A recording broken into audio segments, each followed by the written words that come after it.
Hello बच्चों, chemistry का session number 9 और इसमें फर्स्ट क्वेश्चन अपने को दे रखा है। Use the experimental data in the table to determine the rate law for this reaction A plus B change in A B. This data were obtain when the reaction was studied.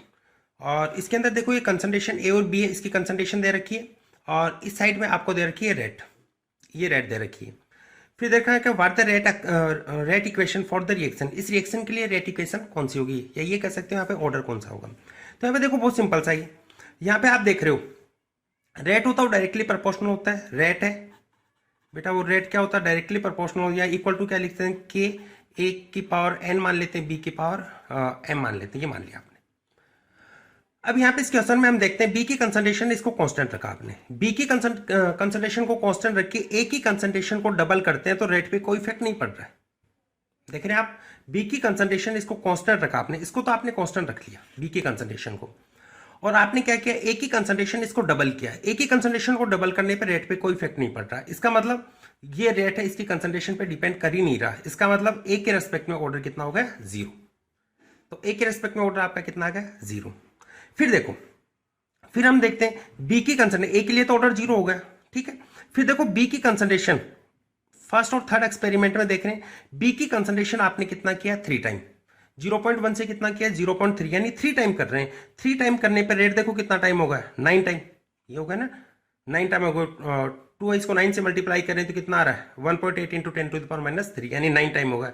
यानी rate directly proportional हम लिख रहे हैं B की power M. Rate कितना time हुआ, 9 time, ठीक है।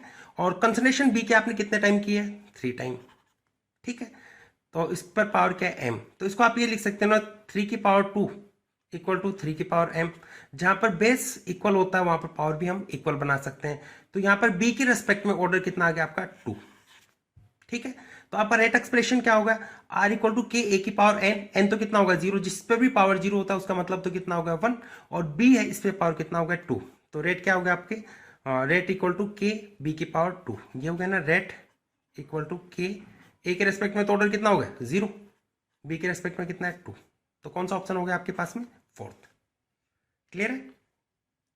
तो इस टाइप के क्वेश्चन बेटा नीट में पूछे जाते हैं, जहां पर भी ऐसे एक्सपेरिमेंटल है तो आपको क्या करना है, एक के रेस्पेक्ट में देखो कांस्टेंट होने पे दूसरे को कितना टाइम करने पे रेट कितना टाइम हो जाती है, उसके बेसिस पे उसकी हम ऑर्डर कैलकुलेट कर लेते हैं। क्लियर हुआ। अब देखिएगा सेकंड क्वेश्चन। सेकंड क्वेश्चन में दे रखा है reaction A change in B involving following mechanism.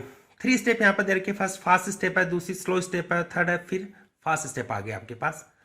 The rate law of the reaction में बी गिवन एज, तो इसके लिए भी वही रेट पूछी आपकी।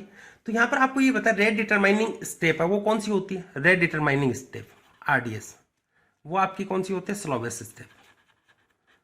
आपकी स्लोवेस्ट स्टेप होती है वो रेट डिटरमाइनिंग होती है। यहाँ पर स्लोवेस्ट स्टेप कौन सी है, सेकंड वाली स्टेप है, वो स्लोवेस्ट स्टेप है।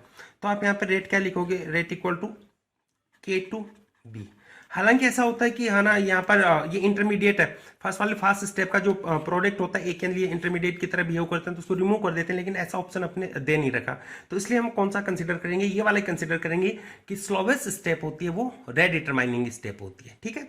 और उसी के बेसिस पे हम रेट है उसको डिटरमाइन करते हैं। तो आपका ऑप्शन कौन सा होगा, सेकंड वाला ऑप्शन। तो ये बेटा क्वेश्चन था केमिकल काइनेटिक्स के, और केमिकल काइनेटिक्स में जनरली इस टाइप के क्वेश्चन पूछे जाते हैं कि कोई भी रिएक्शन है उसकी रेट का एक्सप्रेशन क्या होता है, या फिर हम उसके लिए कोई भी रिएक्शन उसका ऑर्डर कैसे कैलकुलेट करते हैं।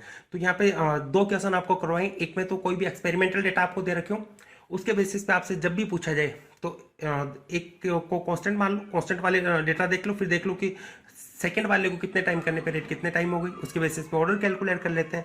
ऐसे ही यहाँ पर कुछ ऐसे दे रखी हो, स्टेप दे रखी हो, तो आपको ये ध्यान में रखना, स्लोवेस्ट स्टेप होती है वो आपकी रेट डिटरमाइनिंग स्टेप होती है, ठीक है बेटा।